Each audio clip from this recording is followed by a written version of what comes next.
It's that time again. The annual conference of the American Society of Ag Consultants, otherwise known as ASAC, is going to be held in Fort Myers, Florida, this November 4th and 5th. Kurt Covington is one of 9 professionals who will address the conference. The other speakers who will cover a wide range of topics represent Florida Farm Bureau, Florida Citrus Commission, University of Tennessee Institute of Agriculture, National Ag Law Center, Risk Mitigators and Advisors, Tyler Associates, as well as the lead economist for dairy at CoBank, and myself, Chrissy Wozniak from North American Ag. The day and a half of presentations will be followed by ag tours on Tuesday afternoon at Echo Farms, one of my favorite places here in Fort Myers. Attendees will experience farming at its most creative, with unique demonstrations, plants, and techniques being used to help farmers and urban gardeners in developing countries. A second tour at Echo will showcase simple technologies that can improve food, water, and shelter for millions of people. A third tour of a hydroponic grower is also being planned. For more information and to register, visit www.agconsultants.org. That's www.agconsultants.org. See you there.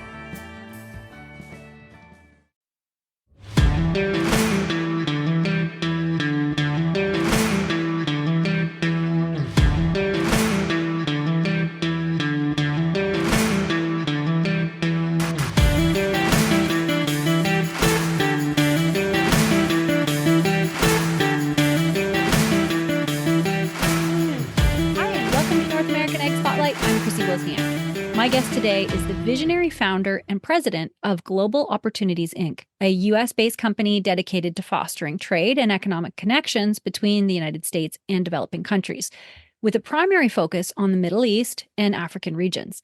With a commitment rooted in the belief that enhanced interaction between U.S. companies and developing economies can open new markets for American products and also, at the same time, provide significant opportunities for citizens in these regions. With over 30 years of experience in political and governmental affairs, he remains a sought-after expert for his political and governmental prowess. Today, we're going to discuss how the U.S. can benefit from strengthening ties with places like Africa.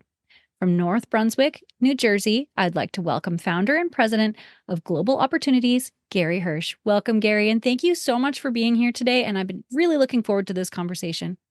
Thank you, Chrissy. Me too. It's a pleasure, and I appreciate your invitation. So I had the pleasure of hearing your presentation at the American Society of Agriculture Consultants Convention a few months back in Fresno, California. It was a fantastic speech, and it really made me think outside of North America. I'm usually focused on North American agriculture, so that's kind of where I end up in a box there. And your presentation really made me get out of that box and start thinking imports, exports, and more on a global level. But before we get into details, let's start out with your background. How did you get to where you are today? Well, as I said, and you said before, I have a political background, actually. I've been involved in actually 40 years. I'm dating myself a little bit. But I really developed an interest in Africa back in college. Took a number of courses, African history, African politics, like other parts of the world. And as I developed this idea for Global Opportunities a number of years back, it was really focused. I used some of my political experience and my history background to say, hey, there really aren't a lot of ties between the United States and Africa. I'm a big follower of the news, and you see that Africa is just a growing, one of the most important growing places in the world today, both in terms of population and in terms of significance in the political sphere. And it's really imperative that the United States get more involved with the countries. I'm talking economically. I mean, we've had our military involvement with many countries, and we've obviously got diplomatic relations. But economically, I always say Egypt, Morocco, South Africa to a certain extent, there's been a little bit more of an advance because of, again, goes back to some of the political and military relations. But if you look at most of the countries in Africa, sure, you've got your big companies, you've got Coca-Cola, and you've got Hirsch Rent-A-Car and some of our big multinationals, and you've you've had some other involvement, but there's really, really a lacking of U.S. economic involvement. And as I say, listen, I'm a big waver of the American flag. I believe in the United States. I live, breathe, eat pro-America. But we can go around, as I say many times, we can go around and we can preach democracy as much as we want. But if you can't feed your children, you don't necessarily care who your president is. Right. And we have to help people in countries like this build their own economies up, not necessarily at the expense of the United States. There's ways, and that's what we're working on. There's ways to find how we can create jobs here at home by creating jobs overseas in countries like over in Africa. And I think together, the United States and Africa can grow. And we're going to find our own political status in the world strengthened by helping people help themselves. Yeah, great points there. And so tell me, considering the current global tension all across the globe, tell me about the need for the U.S. on a tangible level to get more involved economically in Africa specifically. Well, again, there are parts of the world where I say we have our love-hate relationship sometimes. Mm-hmm. Sub-Saharan Africa, there really is a reservoir of goodwill for the United States. Mm-hmm. And they don't quite understand why we don't understand them, why we're not there more. Our competitors and our adversaries are there. And listen, sometimes you can chalk it up to Americans just not having much knowledge of these countries. You really don't read much about it in the news. People are like, where are some of these countries? There are, issues, again, with distance. There are issues with, when it comes to exports, certainly price. I mean, some of our things are just too pricey for economies and for populations that, really aren't above the lower middle income status. So there's a lot of challenges, but there are really ways to see how we can make these pieces fit together. And the folks there really welcome our expertise, our knowledge, our the relations that they see. Because, listen, a lot of these, pretty much every country, there's a diaspora here. I mean, if you look, there's a Zambia, I believe there's a Zambia American, I don't remember the exact words, Civic Association here in the United States. There are ties, and that's one of the great things. I know there's a big debate about immigration now, but one of the strengths of the United States also is we have these folks that are, whatever, Zambian American, Angolan American, Mozambican American. I mean, it may not be as much as Irish or German American, but there are ties, and that goodwill, it really goes across the ocean, and we're just not taking advantage of it. And the folks there want us to. Yeah, those are great points. And you talked about in your speech the 100-pound gorilla in your presentation at the ASAC convention. Can you explain this story, and specifically, what is the 100-pound gorilla? Sure. Well, it's actually an 800-pound gorilla. 800. Yes, that's right. That big. Sure. This is a real good example, although there's been a few. Mm-hmm. There's a project I'm working on, which we're looking to help some of the folks over there increase their production of rice, corn, soy, some of the the basic grains and some of the other foodstuffs. Again, as I said when we were in California at the conference, I'm a suburban guy. I mean, I try to say, okay, well, when somebody comes to me and says, can you bring us experts here? Can you, find machine? I try to think, okay, well, where do you start? So for this, I said, okay, well, in rice and corn and soy, a lot, for example, is down south. So I started calling different people, different associations, and I spoke with one lady, very nice lady, one of the associations down south, and I told the story. Here's what we're looking for. We're looking for experts, yada yada yada, and they want to hire Americans. They want to bring in, American expertise and goods. And when I got finished, she said, I don't know if we really want to get involved in this because we helped the Brazilians with soybeans a few years ago, and now they're not buying as much from us. And I've said this story many times. My reaction, these were the exact words I said to her. I said, listen, I hear you. Nobody's out waving the American flag and pushing American exports more than I am. But we as Americans have a choice to make. These countries are going to do these projects with or without us. It's happening. I mean, it's not just in agriculture, it's across the board. So our choice is we can either participate and potentially bring in tens or hundreds of millions of dollars of orders for, in this case, machinery, mills, silos, seeds, consultants, services too. Or we can sit back and we can say, well, we don't want to participate because we're exporting rice over there now, which in terms of rice, I don't think we're actually exporting that much to Africa. I mean, maybe a little bit. And I said, I guarantee you, our competitors or our adversaries are going to do these projects. Countries are doing with or without us. So we participate, we bring in all these orders for these other inputs, or we're going to sit back, they're going to do these projects, and we're going to be shut out completely because these other adversaries and competitors, they're not bringing in American machinery. They're not bringing in American mills and consultants and seeds and whatever the other inputs are for this. And when I got finished, she said, I never really thought about it like that. And that's really what's happening. And a lot of, we sometimes tend to think, well, we've got our blinders on.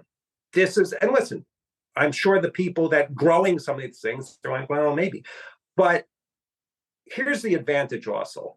By getting more involved in projects like this one I am, these countries, many of them aren't going to get to self-sufficiency. Right.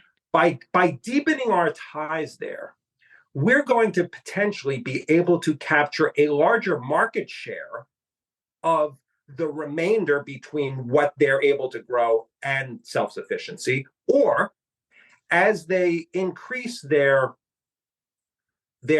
income levels, they're going to be able to buy more.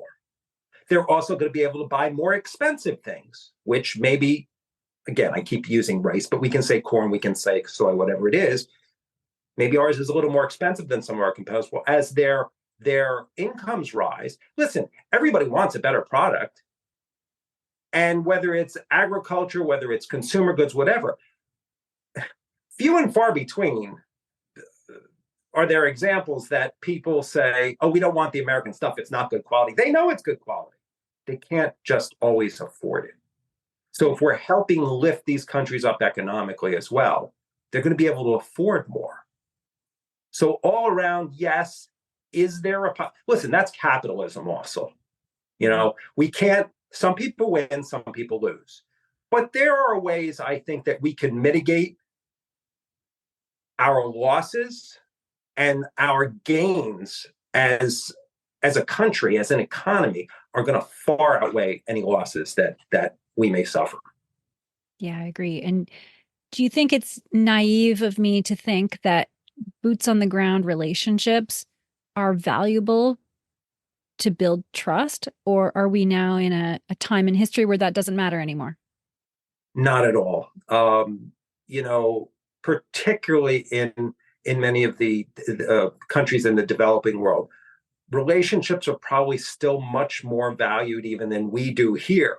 Wow.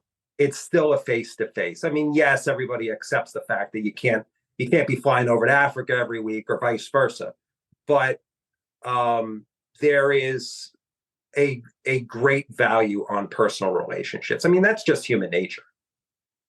Yeah. Yeah, that's a good answer. I like that answer. And I guess a maybe not a problem, but an issue I can think of, especially maybe in our industry, is the push for, which I agree with, made in the USA. Um, you know, self-sufficiency for the US, you talk about self-sufficiency in other countries, and my first thought was, well, we are not at this moment self-sufficient either. So I love that pride and I love that um, made in the US mentality. But what do you say to those who are opposed to the US helping with developing nations, or maybe are kind of stuck too far into that mindset? What do you say to them? Well, again, besides politics, my background is history. Hmm. And if you look at history, we kind of stayed on our side of the world until a little bit World War One, but World War Two. The world is dramatically different now. Yeah. As I said in California, the world has changed. The days of withdrawing to Fortress America, to staying behind the two oceans as effectively George Washington, advised us to do. Well, he didn't live in an era of airplanes, of pandemics going around the world, of all of listen, rockets, missiles. All we can't just be isolationist anymore. It just doesn't work in the 21st century. That doesn't mean that we have to necessarily give up all of our advantages. We can use the strengths and the advantage that we have to improve our standing even more in the world. Listen, again, I'm sorry I'm repeating it, but it goes back to what I said before. If you can't feed your children, you don't necessarily care who your president is. And it's very easy to say, okay, well, those problems, that's their problems. Really? With the refugee issues like we have going around the world? Like, well, whether it's coming up from the southern border, whether it's going to Europe or wherever it is. Listen, you hear people in Central America say this many times. Also, you hear in Africa, there are people fleeing these countries that say, we want to stay home. We need to work. We need to eat. We need to support our family. Borders are porous these days. I'm not talking about every country has a right to protect their own borders. I mean, I think everybody on both sides of the political argument agreed that, even in this country. But refugees, I hate to use the word, but it's reality.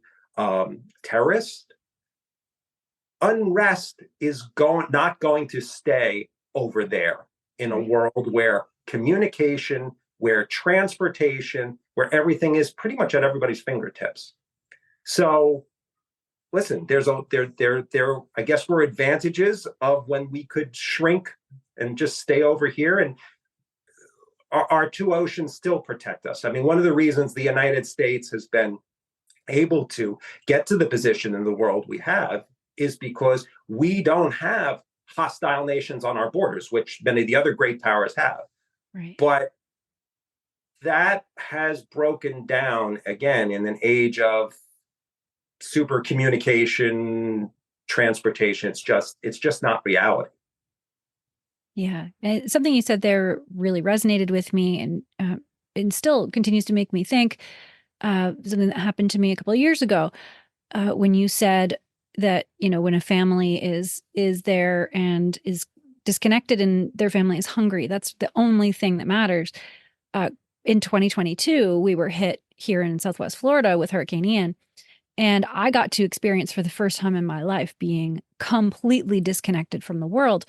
And I still think about it often because you can really put yourself into another person's after going through something like that, the hurricane came through. We had no communication with the outside world. We couldn't drive down our streets. We couldn't get food. We were lucky to have food stored because we're new Floridians and people told us to do that. Thank goodness. And but there were people on our street that didn't have enough food. And all that mattered was our community, that our neighborhood. 2 houses that way, 2 houses that way, and the houses across the street. That's all that our whole world made up of. And it was such a shock to me because you're in New Jersey, I'm in Florida. I'm talking to people all across North America every single day. And my world in my head is a lot smaller than what it is in reality when you have no communication and nothing. As time went on and we had no electricity for 12 days, no internet for half a month, no nothing. It's funny how suddenly you really don't care about politics. Like I have my head in politics every day and I didn't care. I just wanted to feed my family. And when I heard that help was coming for us on the radio, we had a crank radio because we had no electricity. So we all took turns in the family cranking up the stupid radio. And we replaced that radio for, hopefully there's not a next one, but we have a better radio for the next time that happens. But to hear that help was coming was the most important thing. And who was bringing it didn't matter. We needed that help, right? Absolutely. Absolutely. Mm-hmm. And I don't know whether this there's a direct connection here too, but again, going back to the world as a whole has shrunk. My mom, my late mother used to say, she's like, I don't understand. When my parents came here, they learned English. And I said, Mom, you also have to understand something. When your parents came here, they made a complete break. There wasn't long distance calling like there was today. There wasn't getting on a plane, going home. When they left Europe, they left. Yeah. That was it. And again, if you look at, yes, as Tip O'Neill said, all politics is local, but the world, there's definitely, as I said before, a shrunken shape to the world today. So all these things are going to tie together. But at the end of the day, like you say, when it comes to the basics, people are going to think home. Yeah, for sure. Maslow was right, I think. So switching gears a little bit, why does it make sense for private companies to make these steps and investments rather than leaving it just to government? I think there's a lot of people that would just say, oh yeah, like government can take care of this. And I can feel that you disagree. Yeah, I mean, listen, there's certainly a major role for government. But I think many of us as Americans would think the private sector will work better. Things can move faster. There's an incentive. Listen, just like on, one of the things we're trying to do is put private companies here together with private companies over there to work in partnership, because you don't have a lot of the bureaucracy to deal with. You don't have a lot of the. Listen, I'm certainly not going to name the country, but I'm working on a project right now because listen, we're trying to help. We're trying to help get products into the United States too. Trade's a two-way street. That's right. That's important to think of. Yeah, we're trying to be very careful to make sure that things we're bringing in isn't hurting. Going to hurt sales here in the United States. But listen, I think we're not actually working on this, but I'll use this as an example. I think 75% or so of seafood in the United States is imported. Some of these things are just, crazy numbers. So we're not producing enough for ourselves in some sectors. But what I'm saying is, to your question, I was introduced to some of the government officials. I did some of my own research. I said, oh yeah, I found some of these companies I think would be really good. We're importing this, we're importing that, and we'd like to help African companies like here in your country do it. And I spoke with a number of the, let's just say, government officials or employees there. Got no response. And listen, I call and call and call and call. I mean, I pride myself on I am a follow-up guy. I will, to the point of being annoying. Just have to do that. One of the advantages of being up from this part of the country, we're a little bit more upfront. But I tell you, I went to the private sector folks, and boy, I'm getting answers. Right. So, again, we can't do it without the support of government. Mm-hmm. But there is just, and I think, most Americans would agree in this, there's just a different, there's a different view, and there's a much higher level for success when there's incentive. Again, that's capitalism. That's it. Yeah. Yeah, for sure. And then in your opinion, then what is the ideal role of government in this issue? Well, I mean, there's a number of things. I mean, one of the, again, Africa specific right now, there's something called the African Growth and Opportunity Act. I think, if I remember correctly, it was first put into place in 2005, and it's renewed every 10 years. It's up again in 2000, well, hopefully be renewed 2025. And what that does, it gives some incentives. It gives some tax breaks to some, for example, things coming in from Africa. I don't know all the things off the top of my head, but unfortunately, it hasn't been taken advantage of enough. It's been taken advantage more with some of the minerals and things like that. But when you're talking like, let's say, fruits and I think the clothing, it's been utilized some pretty good amount. But there's a lot of products they do make there that it gives them a little bit of advantage over stuff coming from other parts of the world. That's clearly a role that government has to do. Listen, we have the United States. We're fortunate, again, because of our wealth.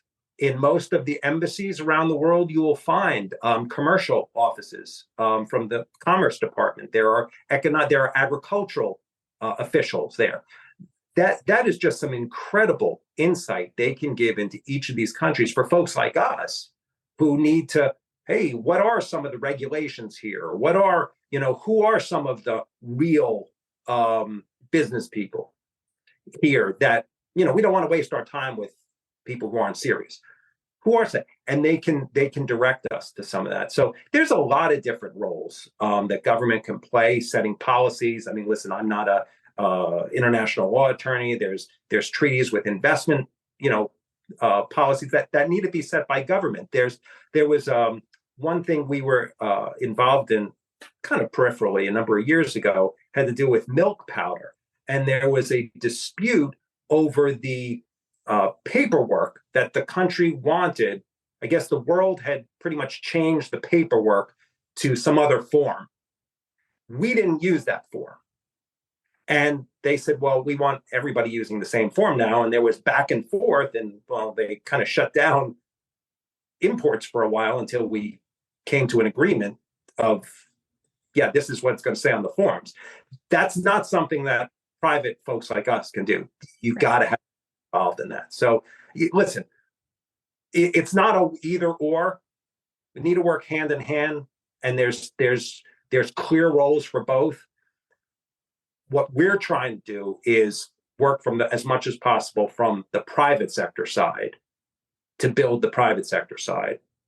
Government's well aware of what needs to be done. The private sector here doesn't always necessarily have Africa on the radar screen. Yeah. Yeah, great points. And then something in your presentation last month that you touched on a bit was China. So how important is it for the U.S. to reduce this dependence on China? Our dependence or the dependence of Africa? Our dependence. Well, actually, yeah, that, and to extend, and yes, from Africa as well. Yeah, I remember you did talk about that too. Yeah, I mean, listen, I don't want to go too far into the political opinion, but there's an overlap here. Again, as I always say, every country has a right to compete, including China, but compete fairly. Right. That's part of the problem today is there are some players out there like China who are not exactly competing fairly. Again, my opinion, people who think I like what is the term now, the term of the day is called de-risking as opposed to decoupling. Hmm. Decoupling in the 21st century between economies the size of the United States and China is just not realistic. Right. What we need to make sure is that we are self-sufficient where we need to be self-sufficient, and we need to also diversify our supply chains so that we're not dependent. Again, you can look at history, and one of the reasons we won World War II, World War I, we produced most of what we needed. Now, certainly there were shortages at times. There was rationing and stuff for things. There was rubber during World War II and sugar and some of the other things. But I fear that. I fear that. Mm-hmm. And there's certainly a number of flashpoints in the world. Look at what's happening in the South China Sea. Even if you don't have a full-scale war, God forbid, what if there is some blockades? What if there is an interruption with all the trade that comes through there? Do we really want to be just self-sufficient on things coming from China or one area? That's as far as us. As far as Africa, again, Africa and a lot of these countries in the developing world, their primary concern right now is lifting up their people. And you can't blame them for that. You can't blame them for that. They don't necessarily want to get caught up in a Cold War II, Cold War number 2. Right. I've said there was a story, I forgot which country it was, but a number of years ago, for example, there was a road that was built. And it was supposed to get, I'm not a construction person, supposed to get like 10 inches of material. And the Chinese came in and did it. And they did it for like 1 inch of material, whatever. And they knew it was going to fall apart in like another year or two. But now this is the guy with the political background talking. You're the president of a country. You've got an election coming up. You need to show your people you're doing something. There needs to be a village to that road. Here's your choice. You can either have the Chinese or somebody come in and do it, but let's say China, because that's what's happening in a lot of Africa today. It's going to fall apart, but you're going to be able to show your people, yeah, you're getting something done. Or there is no or, because countries like the United States, we're not there doing these things. Yeah. Which would you choose? Something not as good or nothing? And if you extrapolate that across all the things happening there, again, as I kept saying at the conference, they're not waiting for us. Right. Yeah, that was such a good point. And strategically, again, from what I read in the papers, it's what I read in the papers, but I think I try to read a broad spectrum, so I don't think it's misinformation. China is trying to get a military base, and I think they're looking at like 6 to 8 countries in Africa. Wow. As I said, that's not to bring cruise ships in. That is so they can have a 2-ocean navy. And if it ever comes to a problem between the United States and Africa, between the United States and China, they want to be sure that their ships can harass our ships in the Atlantic as well as the Pacific. Mm-hmm.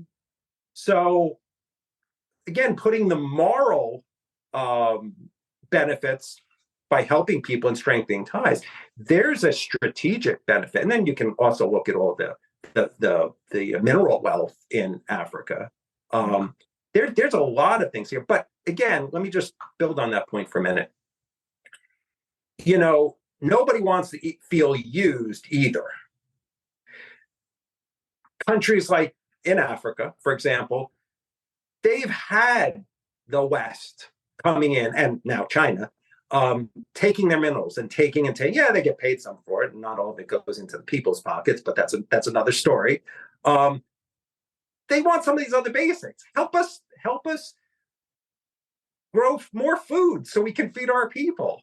Help us build our infrastructure so we can get our goods around. I mean, there's so many other things. We look at, kind of goes back to what you said about looking local. We're looking, here's our needs, but human nature,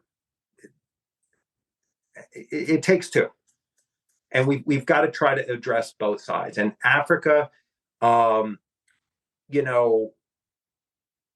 in the great struggle that's going on today, Africa, I believe, may not be in my lifetime, but at some point, Africa could be the great balancer of who wins this struggle. There's 54 countries there.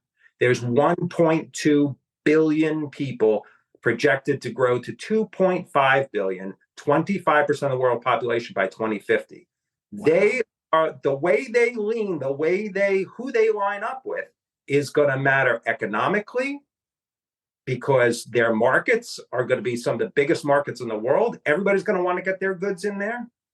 They have minerals. They have the largest amount of arable land left in the world today. That's going to matter for, with climate change and everything else, a dwindling food supply.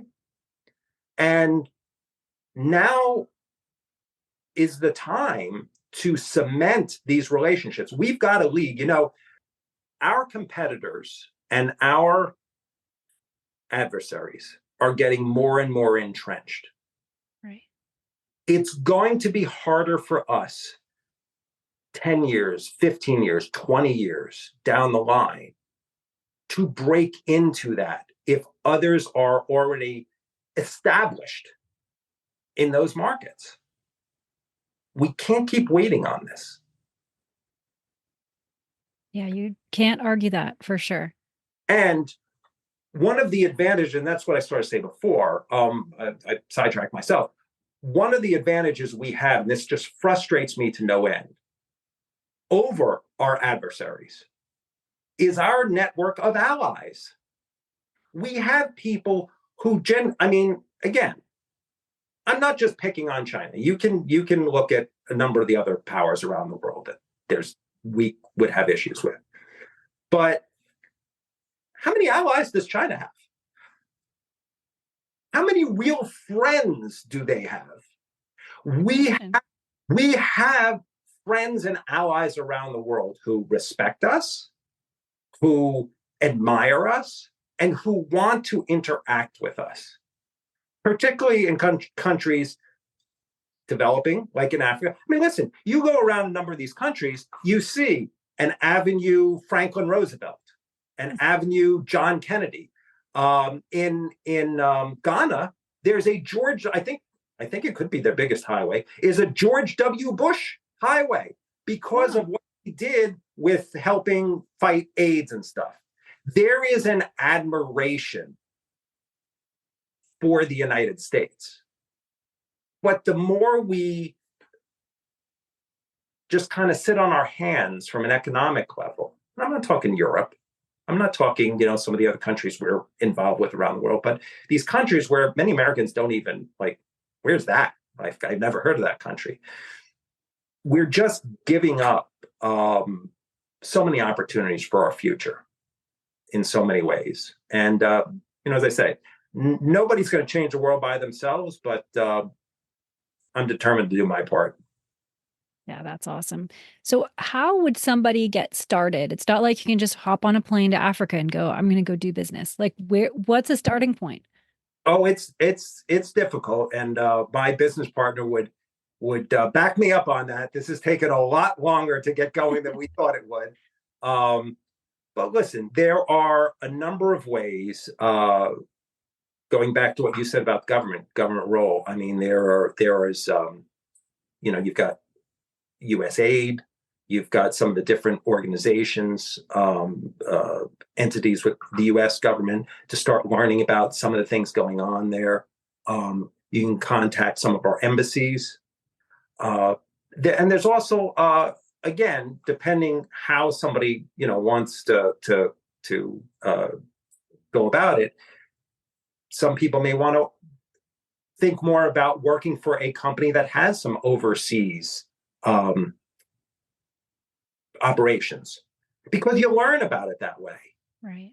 and you make your own connections there. You're right. It's not something you just say, oh, well, here I am. I want to just go in there. And, again, I keep going back. You said about government. There's actually a service. I forgot what it's called.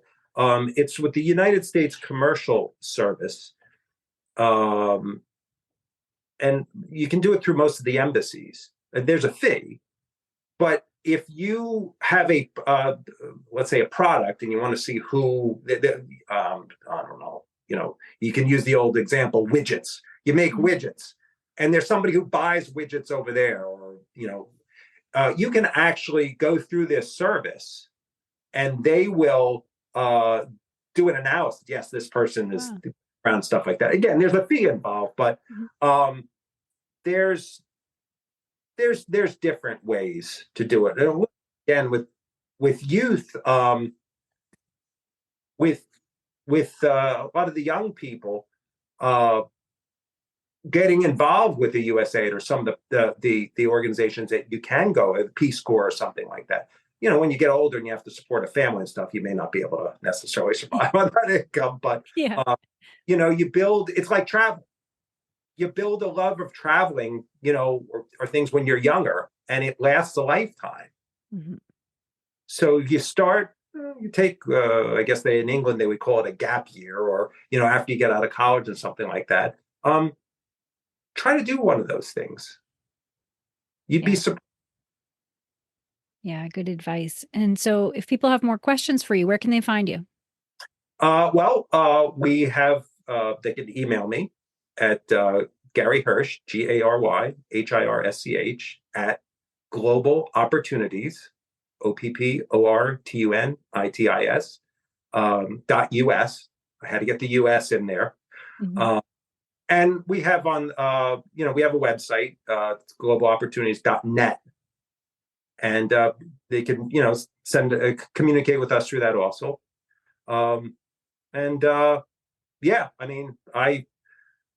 work around the clock pretty much. So I guarantee if somebody sends us something, we're going to answer it. We're going to get back in touch. Yeah, awesome. So one last question for you. Why do you serve in this way? What are you most passionate about this everything that you do? Well, I guess that I can answer that in a couple ways. I can answer that by saying, listen, morally, again, I really believe in building these relationships. I think it's important. I think it's from a human standpoint. I mean, you're helping people help themselves. But, I don't want to get too flag waving here, but listen, this country has been very good to my family. My family, I don't know how exactly you count it. So I had one grandparent born here and the other three were born overseas. So does that make me a second or third generation American? I'm not sure. Right. But listen, America's been very good to my family. My family wouldn't be here without the United States. My late father served during World War II. When I was pretty much as got to the age that I could pretty much understand anything, there was always a passion and a reverence for America and for the United States and what the United States stands for. And I've carried that through life. There's everybody's got their causes. And the United States is my cause. I believe in it. I believe in democracy. Listen, I'm the first one to say, I'm not one of these people who say we've never made a mistake in our history. We've made mistakes. But we also don't get, I believe, the United States does not get credit for all the good things we do. Some of it's because we just don't take the credit for it.